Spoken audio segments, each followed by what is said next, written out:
Crímenes de los anticultistas. El asedio de Waco. Cómo el grupo de estadounidenses, los davidianos, fueron demonizados y asesinados. 14 de julio de 2024. Parte 1. El asedio al complejo de la rama davidiana, un grupo de ciudadanos estadounidenses y adventistas del séptimo día, en Waco durante la primavera de 1993 fue un acontecimiento crucial en la historia de los Estados Unidos. Desencadenó una ola de violencia sin precedentes y alteró para siempre el destino de la nación. El enfrentamiento, que duró 51 días, terminó con un asalto del FBI, que resultó en un incendio devastador. Murieron un total de 82 personas, incluidos estadounidenses y miembros de los rama davidiana de otros países, entre ellos 23 niños. Entre los niños había 2 bebés que nacieron en el incendio cuando sus madres murieron. Los acontecimientos de Waco condujeron al atentado bomba contra el edificio federal de Oklahoma City en 1995, llevado a cabo como una venganza por Waco. Sigue siendo el acto de terrorismo interno más mortífero en la historia de los Estados Unidos. La ola de tiroteos en escuelas que ha asolado a Estados Unidos en las últimas décadas comenzó con el tiroteo en la escuela secundaria de Columbine, inicialmente planeado para el 19 de abril de 1999, el 6º aniversario del fin del asedio de Waco y el 4º del atentado bomba en Oklahoma City.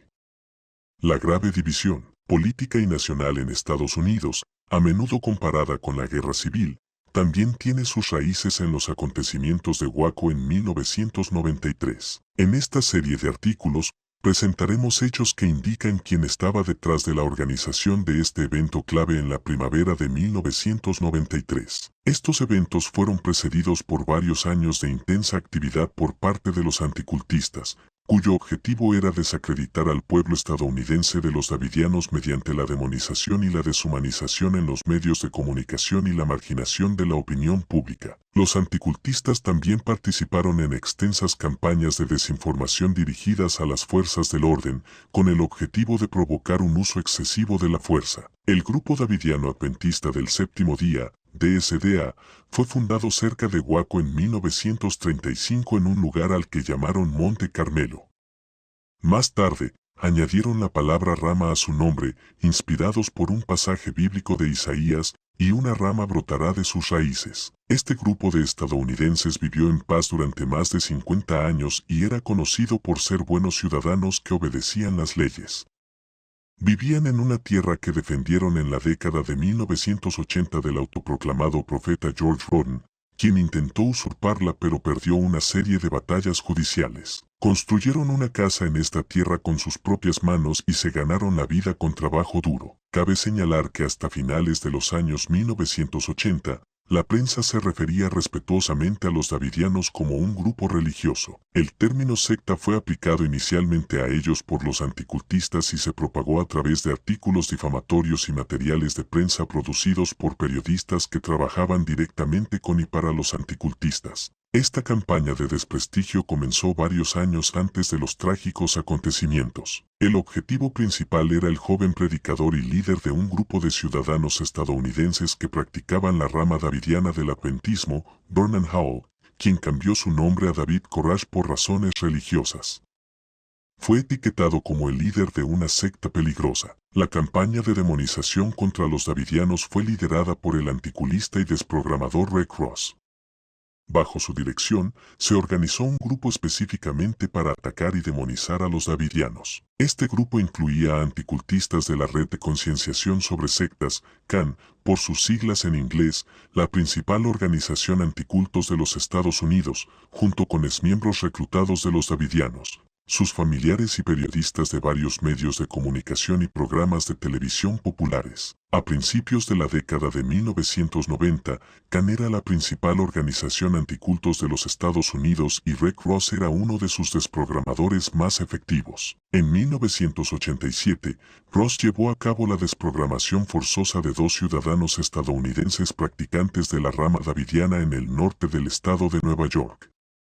En 1988, Ross y otros miembros de Khan comenzaron a recopilar información activamente para destruir al grupo de la rama davidiana y a David Koresh. Comenzaron por buscar apóstatas y candidatos para el papel de falsas víctimas. Una falsa víctima es una táctica clásica utilizada por los anticultistas, donde un ex miembro de un grupo religioso, apóstata o un familiar de un miembro, influenciado por los anticultistas, hace declaraciones falsas sobre su experiencia en el grupo para provocar indignación pública e incitar a las fuerzas del orden a tomar medidas contra el grupo difamado. Los apóstatas, también conocidos como desertores y traidores, suelen contar historias atroces de manipulación, engaño o coerción que supuestamente han sufrido.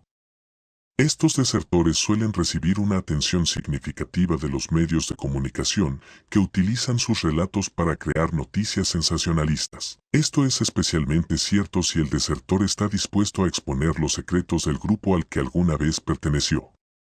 Los investigadores académicos y los sociólogos abordan los testimonios de los apóstatas con cautela, teniendo en cuenta sus sesgos y motivos personales. La táctica de utilizar historias de terror o propaganda de atrocidades, empleada a menudo por apóstatas y anticultistas, también estaba muy extendida en la Alemania nazi. Se utilizaba para demonizar a los judíos y manipular a la población. Un ejemplo de esas historias de atrocidades es la última directiva de Hitler, emitida 15 días antes de su suicidio, que proclamaba las intenciones de posguerra de los bolcheviques judíos de cometer un genocidio total contra el pueblo alemán. Esta directiva afirmaba que todos los hombres serían enviados a campos de trabajo en Siberia y que las mujeres y las niñas serían convertidas en esclavas sexuales militares. Este tipo de manipulación fue utilizada de manera similar por los anticultistas contra los davidianos y David Koresh. Mark Breault asumió el papel de principal apóstata.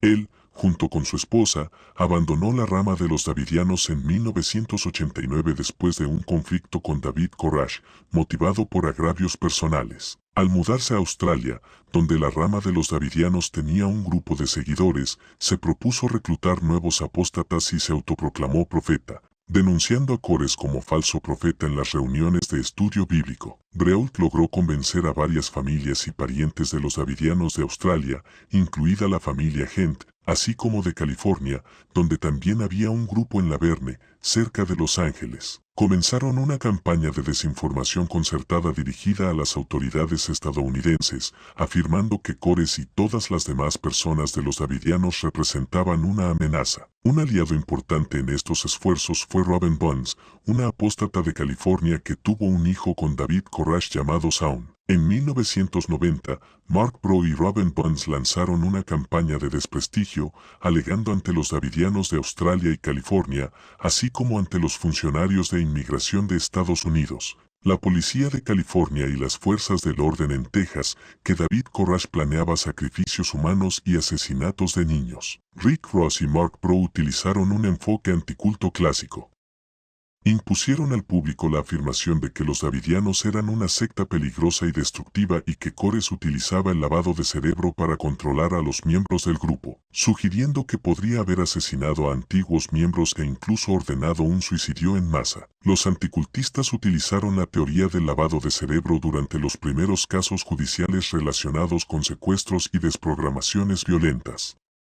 Intentaron convencer a los jurados de que a sus víctimas les habían lavado el cerebro en una secta peligrosa. Secuestraron a las víctimas, las mantuvieron cautivas durante semanas y las sometieron a tortura psicológica. Su objetivo era quebrantar a la víctima y doblegarla a su voluntad, convirtiéndola en una apóstata obediente. A pesar de estas acciones, afirmaron que simplemente estaban tratando de ayudar a este zombi con el cerebro lavado. Los testimonios de este tipo en los tribunales fueron dados por autoproclamados expertos en sectas.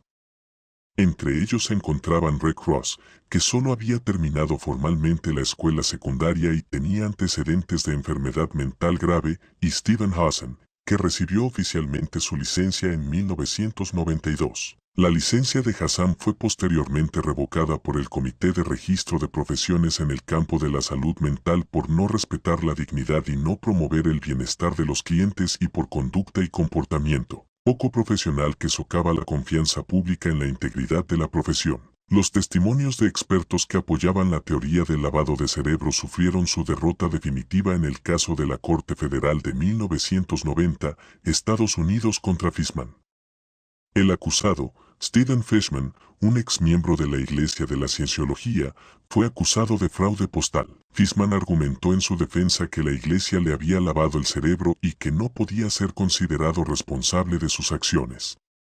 El tribunal examinó seriamente la viabilidad científica de la teoría del lavado de cerebro y determinó que no cumplía con los estándares federales de admisibilidad como evidencia científica. El tribunal prohibió los testimonios de expertos en sectas que habían apoyado durante mucho tiempo la teoría del lavado de cerebro como ciencia creíble y establecida. Una vez que el gobierno se convirtió en parte de los procedimientos legales y se vio obligado a investigar las acusaciones de lavado de cerebro, el uso de esta pseudociencia en los tribunales finalmente cesó. La Asociación Americana de Psicología y la Asociación Americana de Sociología también rechazaron la teoría del lavado de cerebro por carecer de evidencia científica o científica creíble. Sin embargo, en septiembre de 1990, Brault y un grupo de desertores australianos contrataron a un detective privado. Escribieron 9 declaraciones juradas en las que demonizaban a los ciudadanos estadounidenses que practicaban el adventismo del séptimo día de la rama davidiana como una secta peligrosa en la que a todos se les había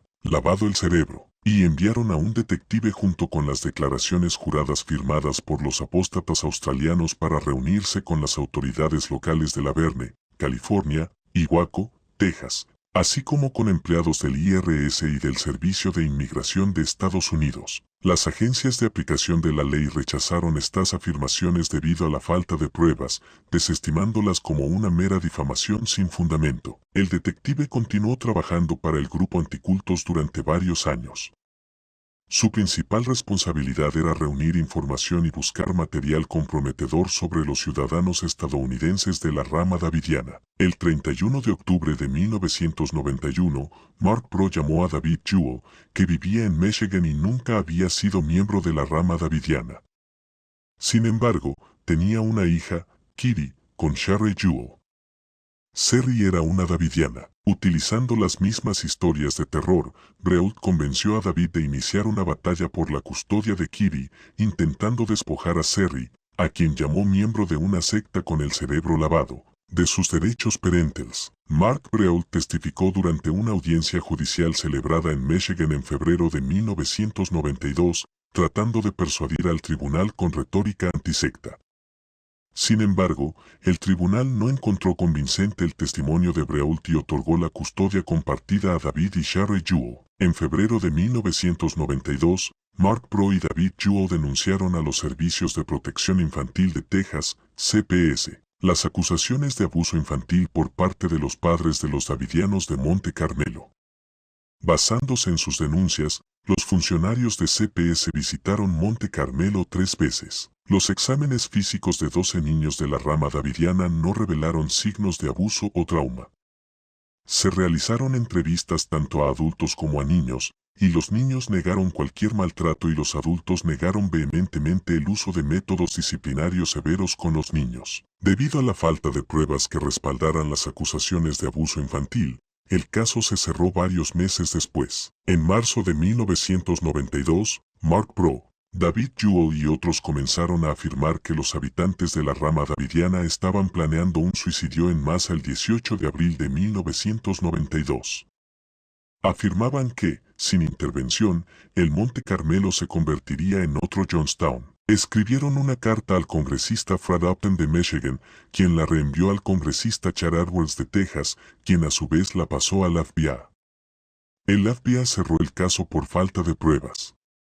Los apóstatas nunca explicaron por qué el suicidio en masa planeado para abril de 1992 nunca se materializó. El Waco Tribune Herald se convirtió en un portavoz de la propaganda contra las sectas poco después de estas publicaciones. La afirmación de que se había producido un suicidio en masa fue objeto de una sensacionalista difusión en la prensa y se convirtió en un ejemplo de estrecha colaboración entre los anticultistas, que consolidaron sus vínculos con el Waco Tribune Herald. Este periódico desempeñó un papel fundamental en el lanzamiento de una campaña para demonizar al pueblo estadounidense, cuyos derechos y libertades están garantizados por la Constitución, justo un día antes de la redada de la ATF en el complejo de los Davidianos en 1993. Esta narrativa del potencial suicidio en masa por parte de miembros de la rama davidiana, lanzada inicialmente por los anticultistas, jugó más tarde un papel decisivo en la interpretación de la tragedia de Waco. Los métodos de los anticultistas descritos anteriormente,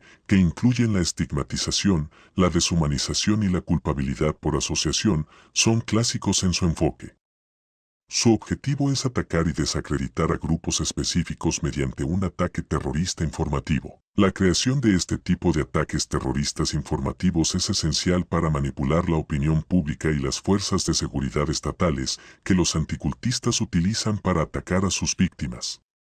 Examinemos exactamente cómo manipularon los anticultistas a las fuerzas de seguridad en el caso de Waco. Los hechos de 1993 comenzaron cuando David Koresh, líder de la organización religiosa Rama Davidiana, y sus miembros fueron sospechosos de violar las leyes de armas de fuego. El 9 de junio de 1992, el agente especial Derry Aguilar de la Oficina de Alcohol, Tabaco, Armas de Fuego y Explosivos, ATF, en Austin inició una investigación oficial basada en rumores no confirmados. ¿De dónde surgieron estos rumores y acusaciones, que luego una investigación del Congreso descubrió que estaban plagados de afirmaciones falsas? En el verano de 1992, el antisectas Red Cross secuestró y desprogramó por la fuerza a David Block, un ciudadano estadounidense que practicaba el davidianismo. Esta desprogramación no tuvo lugar en una de las lujosas casas que Ross solía alquilar para su comodidad a expensas de los familiares de las víctimas,